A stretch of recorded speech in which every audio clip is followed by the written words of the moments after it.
Барлықтарыңызға сәлем, сіздермен Ақниет. Бүгін Кореяда жасауға болмайтын топ 15 қателікке байланысты сіздерге айтатын боламын.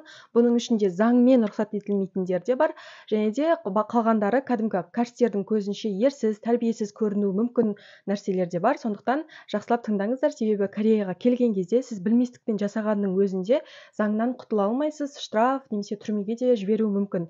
Сол үшін бұл видео өте маңызды деп санаймын.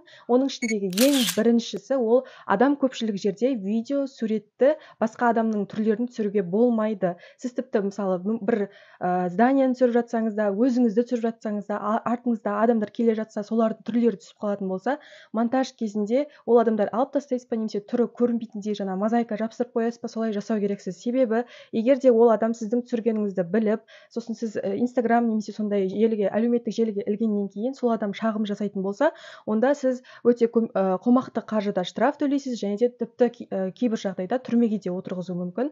Сондықтан егер ол адамның рұқсаты болмаса, рұқсатынсыз басқа адамның түрін, дауысын сияқты оның жеке ақпаратын салуға болмайды. Өйткені Кореяда адамның жеке ақпаратын қорғайтын заң бар.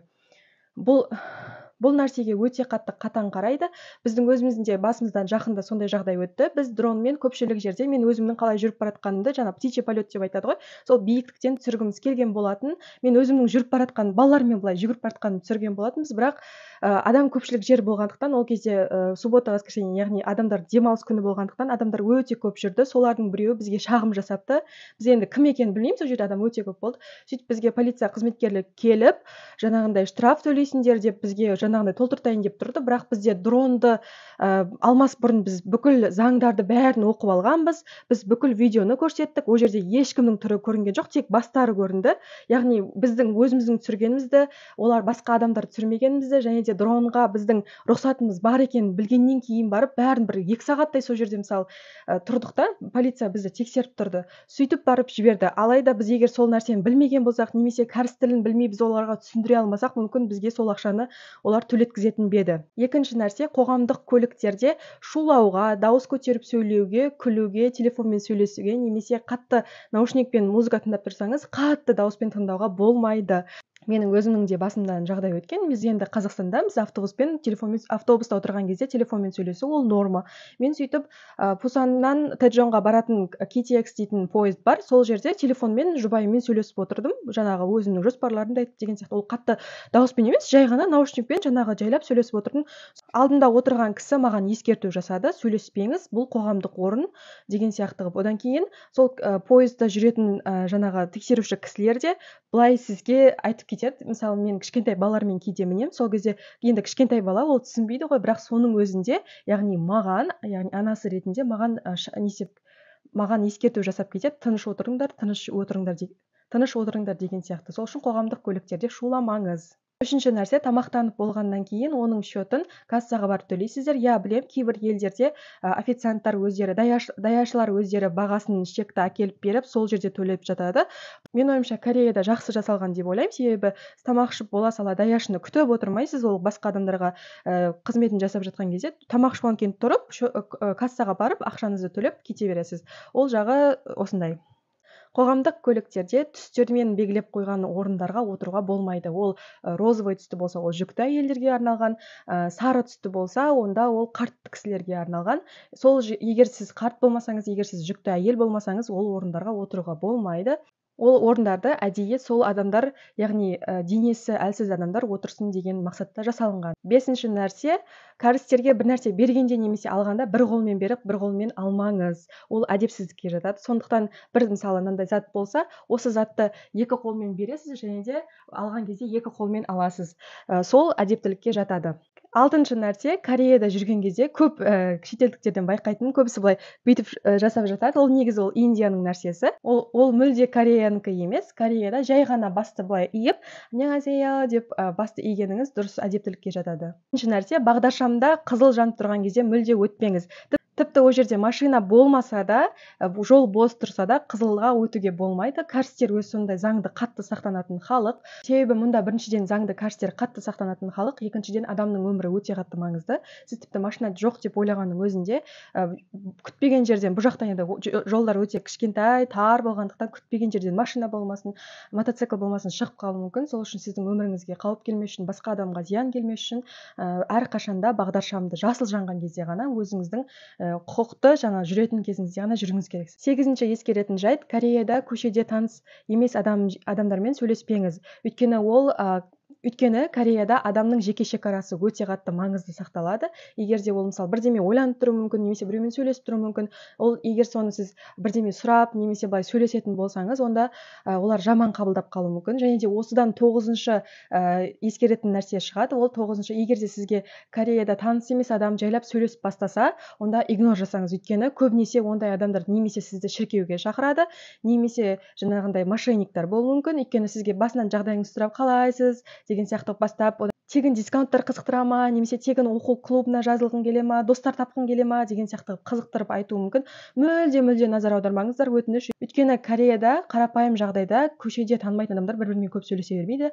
Ал сондай сөйлесетін адамдар бір топқа жазылу немесе шіркеуге шақыру кезінде ғана сөйлесу мүмкін. Ондай жағдай менің де басымнан өте қатты көп өткен. Енді олар бірінші аньяңасеё деп бастайды ғой, енді мен аньяңасеё деп жауап бергеннен кейін олар мына кәрше біледі деген сияқты қылып, ары қарай уже өздерінің нәрселерін айта бастайды. Сол кезде мен жайлап түсінбеген сияқты no Korean, I'm foreigner деп сөйтіп құтылып кетемін. Өйткені көбінесе ондай шіркеуге шақыратын адамдар ағылшынша біле бермейді. Содан кейін олар үндемей қалады. Бірақ кейде бірде жағдай болды. Тура солай ағылшыншалап құтылып бара жатқан кезінде, do you speak English деп ары қарай маған уже жалғастырып кетіп, тағы да өзінің шіркеуі туралы айта бастады. Ол кезде I'm Muslim тұлып кеттім. Бірақ ондай жағдайлар өте көп кездеседі. Көшеге шыққан сайын сондай шіркеуге шақыратын адамдар өте көп. Корея кезінде Жапонияның колониясында болған. Сондықтан егер де қазірде жаңағы футболкалардың, немесе киімдердің, немесе білмеймін енді бір стикер түрінде Японияның флагына ұқсайтын, жаңағы күн көтеріліп келе жатқан жаңағы туға ұқсайтын нәрселердің суретін болатын болса, онда Кореяға киіп келмеуге тырысыңыз. Өйткені кезінде олар жапондықтардан көп қиындық көргеннен кейін именно солай жасаған кезде ол Кореяға деген сыйламаушылық деп таниды. Сондықтан да сол нәрседен абай болыңыздар. Тағы да ескеретін жайт, бұл әсіресе ер адамдарға қатысты. Кореяға келген болсаңыз, кәріс қыздарға ұзақ қарамаңыздар. Өйткені кәріс қыздар тек тиіскен деген сияқты сөйлегенге байланысты емес. Жалпы сіз егер кәріс қызына тым ұзақ немесе біртүрлі қарайтын болсаңыз, олар полицияға шағымдануы мүмкін. Бұл жақта қыздардың құқығы өте қатты қорғалған. Әсіресе олар ашық киінеді, білесіздер, кәрістер қысқа киінеді. Сондай кезде ер адамдар оларға қарайтын болса, ұзақ қарайтын болса, олар шағым түсіріп сізге мәселелер тудыруы мүмкін. Сол үшін Кореяға келген ер азаматтар кішкене өздеріңіздің көздеріңізді бақылаңыздар. Өйткені кәріс жігіттері, олар әрқашанда көздерін төмен түсіріп жүреді. Білем, кәріс кейбір үлкен кісілер енді қатты былай адамдарға қарайтыны бар, оларға ештеңе жасай алмайсың, үлкен кісі болғаннан кейін ештеңе айта алмайсың. Бірақ жас жігіттер мен байқағаным, олар көздерін түсіріп қыздарға қарамауға тырысады. Сол үшін Кореяға келіп жатсаңыздар, қыздарға көп қарамаңыздар. Келесі ескеретін жайт, эскалаторға, яғни шоппинг центрлерде, метрода эскалаторға мінген кезде, онда екі жағына қарай тұрып алмаңыздар. Кәрістер көбінесе эскалатордың оң жақ шетіне тұрады, ал екінші жақ шеті бос тұрады. Себебі егер бір адам үйіне асығып тұрса, жұмысына, немесе бір асығыс жағдай болған болса, жаңағы бос шетпен ол жүгіріп көтеріліп кету үшін. Сонымен қатар кәрістер өте қатты кезекті сақтайды. Осы Кореяға келген кезде ең маңызды нәрсе айтқым келіп тұр, ол қыздар өтініш каблук кимеңіздер. Өйткені Кореяда жолдар өте тегіс емес, біздің Қазақстан сияқты былай тегіс жолдар емес. Кореяда былай тау, шың, жай ғана қаланың ішінің өзі сондай осылай биік жерлер өте көп. Жай біздің, мысалы менің өзімнің универім өзі тауда орналасқан, үйден барам дегенше кәдімгі тауға шыққан сияқты болып барамын. Кореяға келерде ыңғайлы аяқ киім, көбінесе кроссовки алып келуге тырысыңыздар. Келесі ескеретін жайт, Кореяда сыртқы аяқ киімді ішке қарай кіруге болмайды. Біздегі Қазақстандағыдай үйдің ішіне аяқ киім кимейді. Сонымен қатар кейбір шетелдіктер, мысалы метрода, автобуста аяқ киіммен жаңа орындардың үстіне қойып алатындар бар, ол өте ерсі. Сонымен қатар мен университетімде, басқа университеттерді білмеймін, мен университетімде сыртқы аяқ киіммен біз классқа кірмейміз, яғни бізде басқа тек қана сол іште ғана киетін аяқ киім бөлек бар. сол сыртқы аяқ киімді бір шкаф бар, соған салып, жаңағы универдің ішінде бөлек сондай сменный аяқ киіммен жүреміз. Сондықтан осы нәрсені егер біреудің үйіне қонаққа бара жатсаңыз, сол нәрсені қатты сақтаңыздар және де аяғыңызбен жаңағындай орындықтың үстіне қойып алмаңыз, жерге аяғыңызды көбінесе жерге қойғаныңыз дұрыс.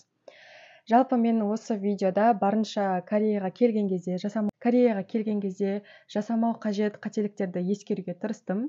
Сіздерге өте қызық болды деп ойлаймын. Егер де алдағы уақытта қандай видеолар менен күтесіздер, комментарий бөліміне жазып кетіңіздер. Мені соңына дейін тыңдағандарыңызға көп рахмет. Сау болыңыздар.